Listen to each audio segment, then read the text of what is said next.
So, hello everyone. Welcome back to the PPM Summit for the next panel discussion, where we'll be discussing the roles of PMOs, enablers of continuous change. And let me introduce you the speakers. Let me start with Holger.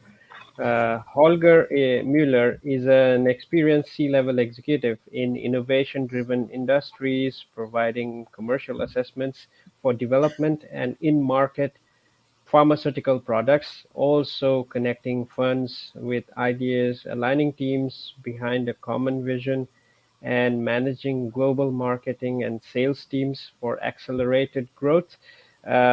We also have in the panel Matthew, whom I introduced you before. And Andreas was already in the previous panel, so I don't need to introduce him. We had also Klemen in the previous panel. And we have also Ulrike Grimm in the panel, whom you saw yesterday. Hello. But I will still present her. So Ulrike is an expert for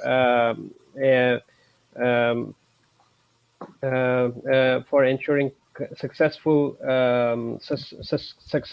operational execution and excellent team performance, with a track record of developing drugs from research to market launch. She has extensive experience in the leadership of multicultural and cross-functional teams within research and development in phase 1 to 4 clinical studies, international product launches, portfolio and alliance management.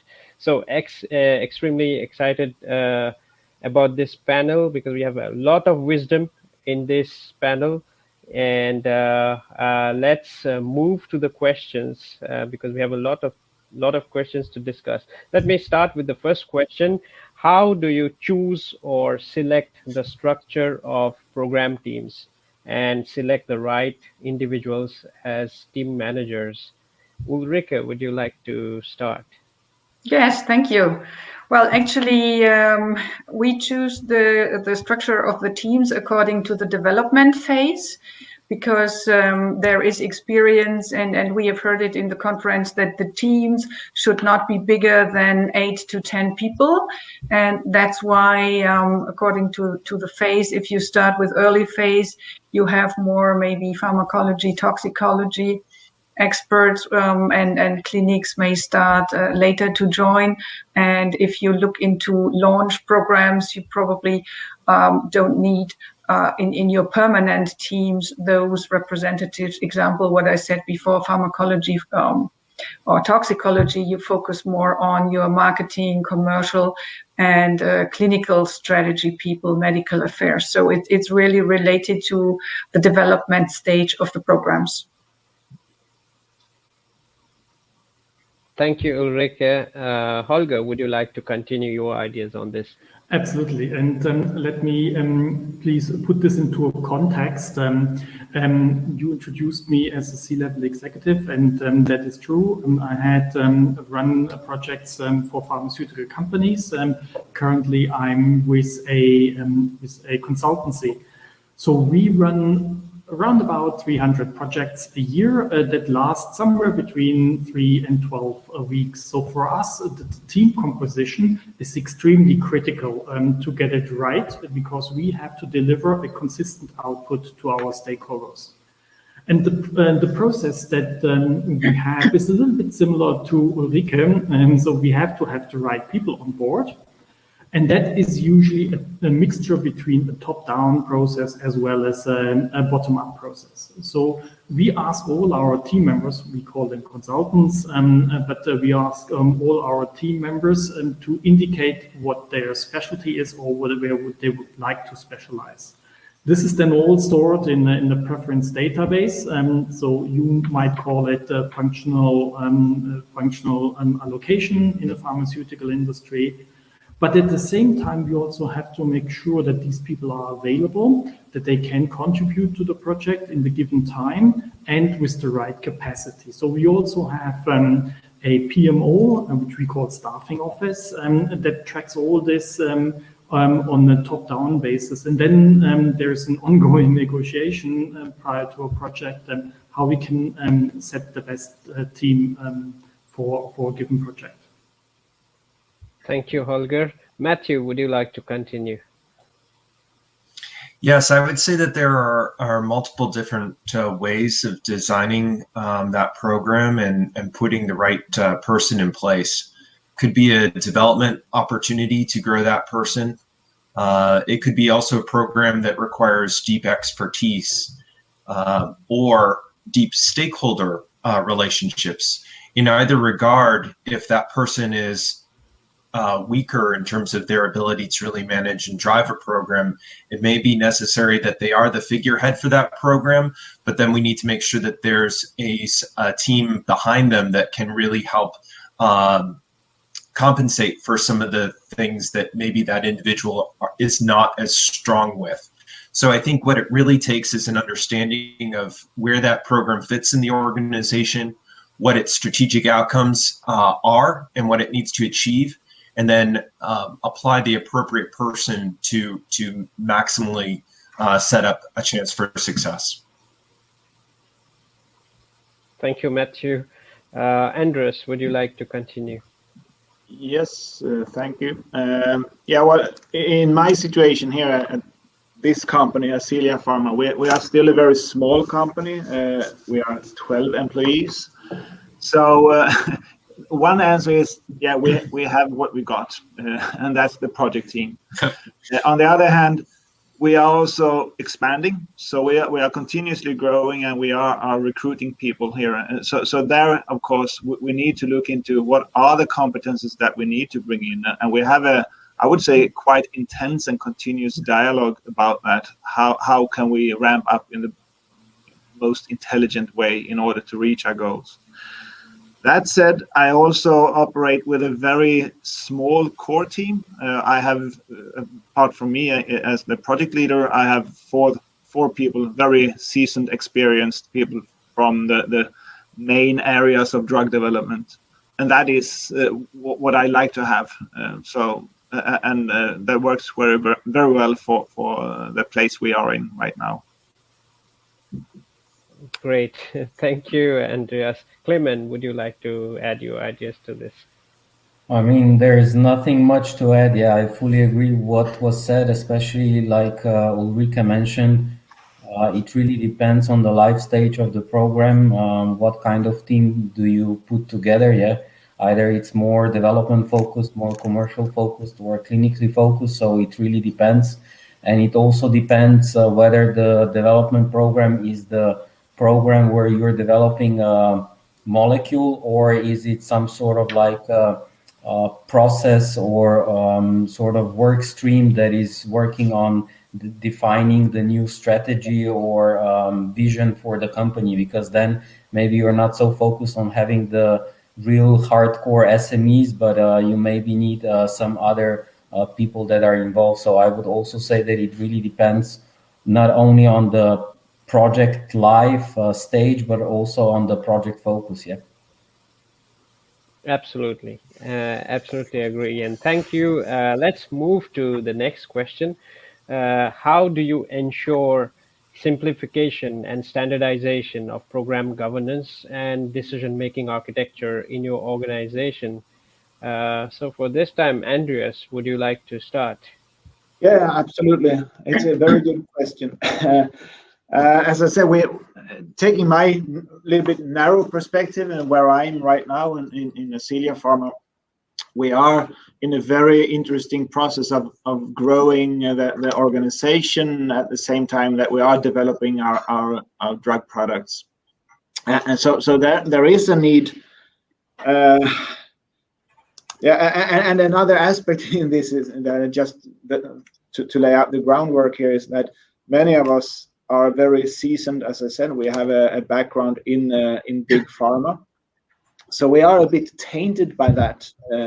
That's an observation I've made, that we are very used by working in quite regulated, process-driven organizations, and we are all every day we say we should avoid making different or too complicated processes, and so on.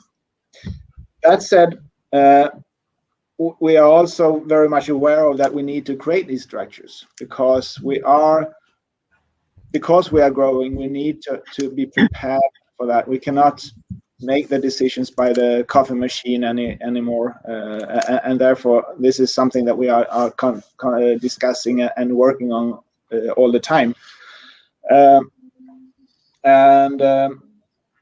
So actually the answer to the question is that from my perspective is that we are now building that structure, and we are trying to make that very lean. So we are coming from virtually having nothing, and we are building, and I think we are also trying and making sure that we are taking small steps, not too much at a time, in order to make sure that we don't create a monster of some sort when it comes to and part of that this is also to make sure that it's clear where the responsibility is. Coming back to this very interesting input earlier today about the rapid model, who is making the decisions and when and where that is made. So we are a little bit by trial and error, I would say, to finding that structure.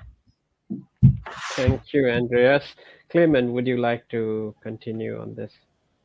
Sure. I mean, for us, the main thing how to, let's say, at least have all the project on the same level is, of course, having a clear roadmap and decision points, milestones that are implemented in the development of all the programs, so that you clearly have specific deliverables before a program moves from one stage to a next stage, which is then scrutinized and, of course, in depth seen by the wider team and the management.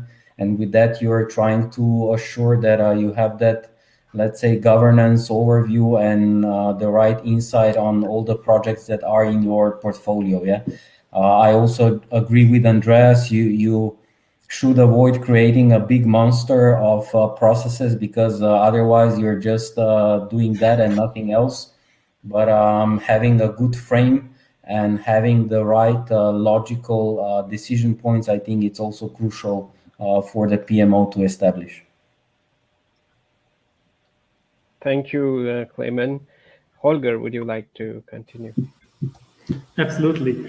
Again, putting this into a context, and Andreas, I might have heard some process fatigue on your side, or at least the recognition that small companies can do it differently than large companies.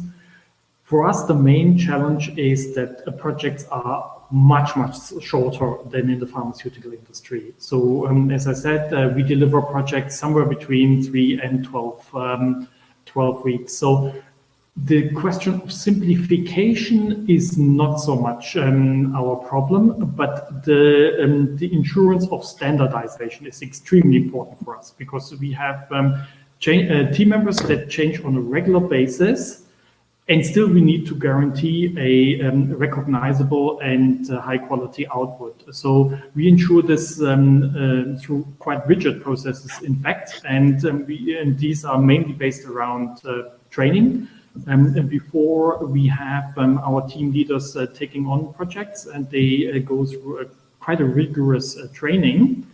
And on top of that, we also have functional mandated stops within each project, where we check on certain quality standards that then ensure that the trainings actually adhere to. So if you would compare that to the pharmaceutical industry, I think we are way higher on the rigidity and standardization. Thank you, Holger. Ulrike, would you like to add your comments to this question? Yes, sure, with pleasure. Well, actually, I agree that we need clear roles and responsibilities, and depending on the size of the organization, I think this should always, whether you are small or big, it should be fixed in writing. Also, as Klemen said, the decision points and milestones are usually standardized also in smaller companies. And you can do it either in companies I worked with, in bigger ones, we had the project management handbook where all of this was fixed, like what are the decision points, what are at least the major milestones, what are the roles and responsibilities. And in addition, we had a team charter that was part of our SOP system. So everyone had to take a training on it.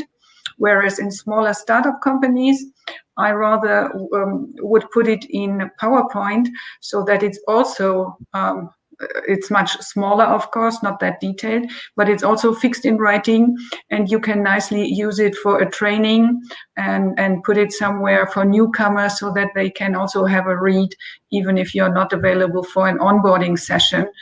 And therefore, I think it's really good to have at least, even if it's very small, have it written down either as a PowerPoint or SOPs, or in bigger companies, a PGM handbook. Thank you, Ulrike. Absolutely agree. So moving to the next question, in your daily operations, decision-making and governance, how do you separate functional excellence from project leadership in stakeholder management? Klemen, would you like to go first this time? Oh, that's a very broad question, I would say. Yeah. In certain organization, you have a clear separation of the PMO as a core PMO management office, and besides that, you have project managers and program leads. Yeah. In certain organization, this is all really under one roof, so there's no clear separation. So at least in the bigger organization where I was, there was a clear separation of these two, meaning that really the program leads and the program managers were the one responsible for leading the projects. And actually the PMO as such gave the structure to the governance. And like Ulrike mentioned, really either you had a project management handbook or you gave a bit of a, let's say, playing ground and rules to the PMs that they were then driving the programs, and of course getting the decisions from the upper management. So I wouldn't say that there's a black and white answer to it. It really depends. Either you are a small company or a big established a multinational company, and how the entire thing was set up from the very beginning. Thank you, Klemen. Ulrike, would you like to add to this? Yeah, I completely agree with Klemen. This is also my experience in bigger companies where I work, like Merck. We had clearly separated the roles of team leader and project manager, and it was the team leader who was responsible for communication with the stakeholders and reporting to the governance functions. Whereas in the startup companies, the smaller ones, it's one person who is responsible for everything. It's the team leader plus the project manager in one person, and also accountable to ensure the governance, to ensure stakeholder management, as well as getting the right decision with the right, not even bodies in startup. I mean, in bigger companies, you have your steering committees, you may have several layers of it, whereas in smaller companies, I have also seen that it was not even a committee, but just the CEO, really depending on the size. But I think it's generally the team leader or / in one person team leader, project manager, who has to ensure the governance as well as the stakeholder management. Thank you, Ulrike. Absolutely agree. Holger, would you like to continue on this? Well, what I learned now is that my company is a startup because we have everything in one person. And I would even claim that for us, the leadership is only possible because our team leaders have a functional excellence. I would claim that without having deep expertise in the field that they are working on, they would not be able to guide the rest of the team to do their work and then bring up an answer. So for us, it's actually not possible to differentiate between these two elements. Thank you, Holger. Absolutely agree. Matthew, would you like to add something to this?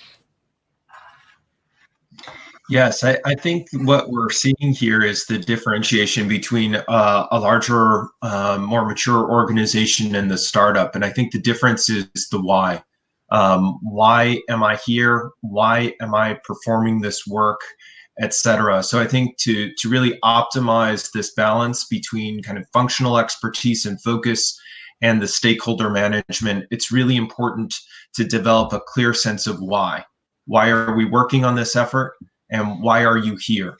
And I think in helping, folks continually challenge and seek that why, we'll be able to find a good balance, because I don't think it's a single answer in either cases. I will say, though, that anyone involved in a team, at least as part of the teams that I manage, has to have a stakeholder focus. Even if they're predominantly delivering on the functional side of the house, the reason why we haven't robotized this work yet is because of the human element. And I think it's really important that people always focus on stakeholder management to the extent that that is appropriate.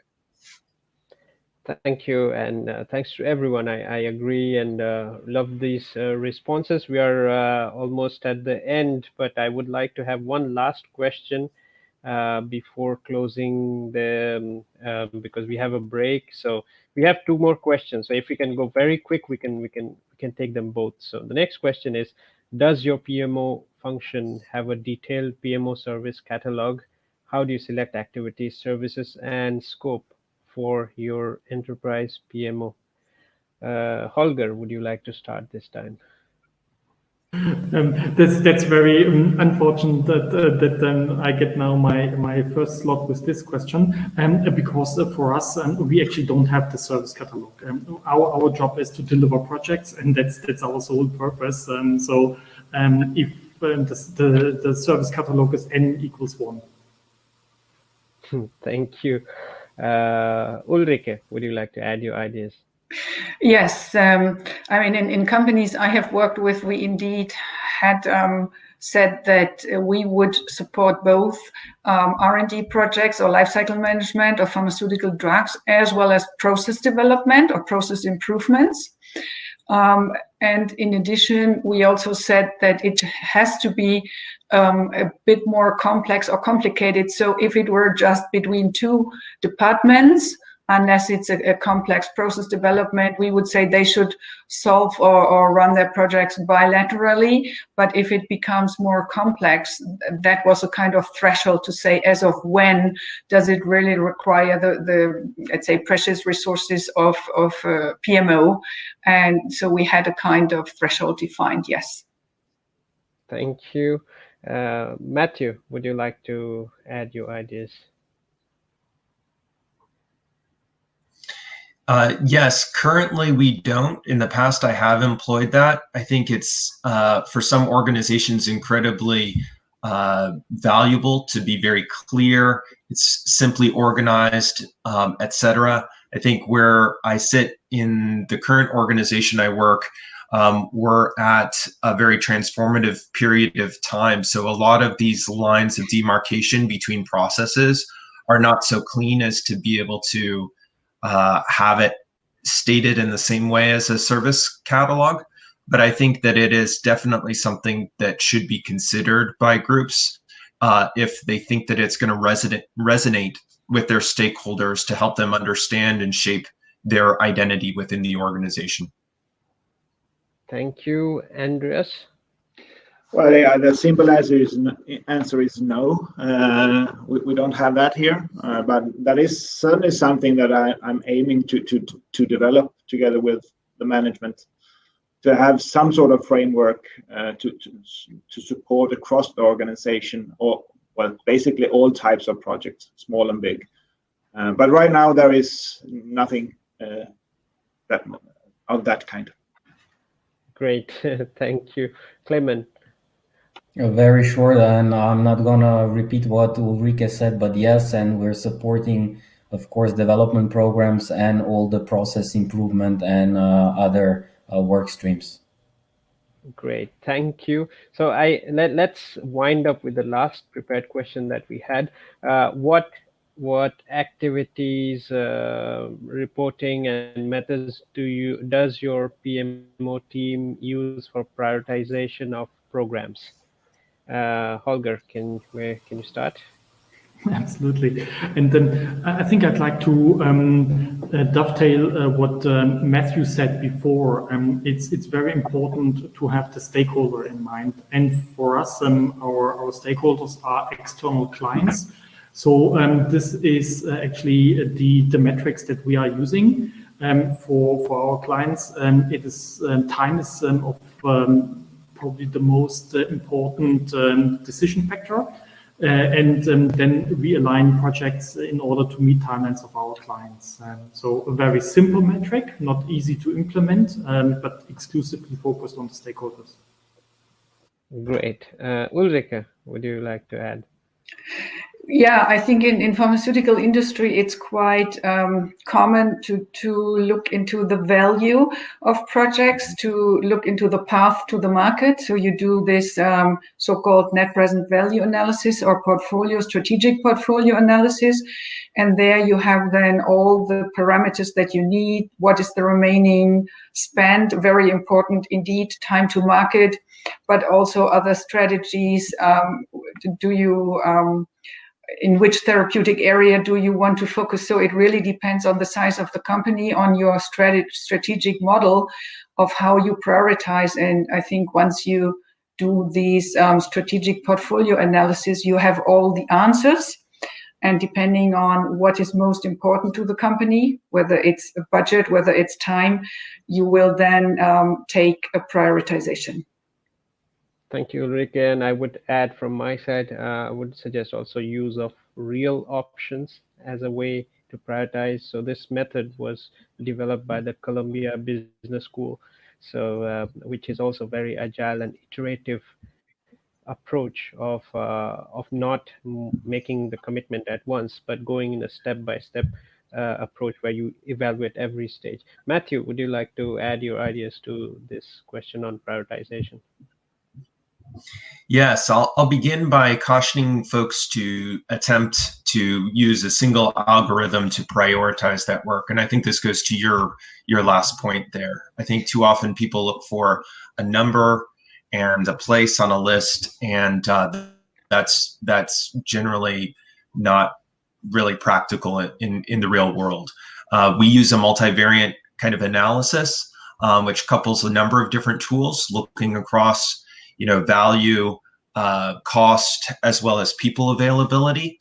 And I think what we try and do is stratify the list of priorities, and then we will often employ a pairwise comparison to be able to set a further differentiation between various project priorities if it's close, especially around the waterline. So a lot of different tools. I think the important element of this is discussion and really an open mind. Great, I love it. Andreas, would you like to add? Yeah, well, again, coming from a small organization, we may have a little bit of a different problem or challenge. For us, it's always the scarce resources and financial situation that we need to balance.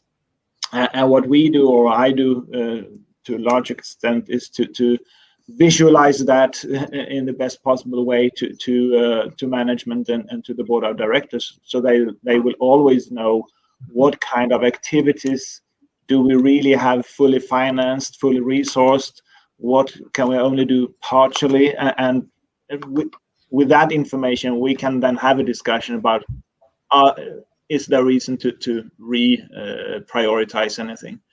So it's very simple and visual way of doing it, and it works well, I think.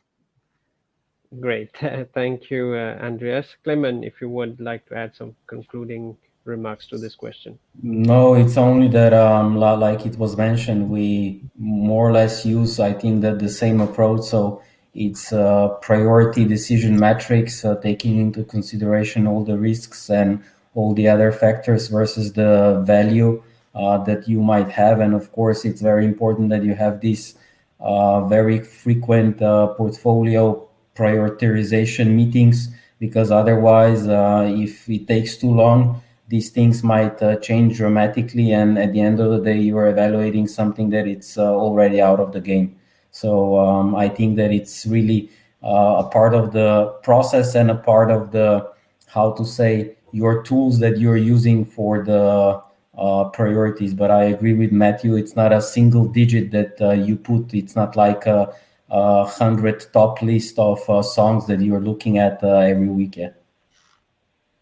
Thank you, Klemen, and thanks to the whole group. Actually, wonderful ideas we got. We learned that context and objectives of programs is important.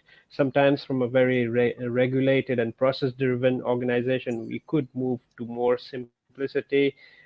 We should take small baby steps in creating structures. We should not become a process monster. We should write and display rules, structures, handbooks, and sometimes we need to also ask the question, why are we working on this effort, and why are we here? And before moving on, it's good to have a service catalog, although it's missing in many organizations. Be more stakeholder oriented, keep them in mind and their constraints. That could be a good path to add value, and be open-minded. And the last point I would like to say is that for small companies, we do understand that managing scarce resources and financial situation is important. So the constraints are very different for small companies and big pharma, and we have to adapt and make decisions accordingly. So wonderful panel. Thanks to you all. And we move to a break, a networking break. So for the audience, please use the networking option. And there will be more questions and Q&A at the end of the day at the post-session Q&A session.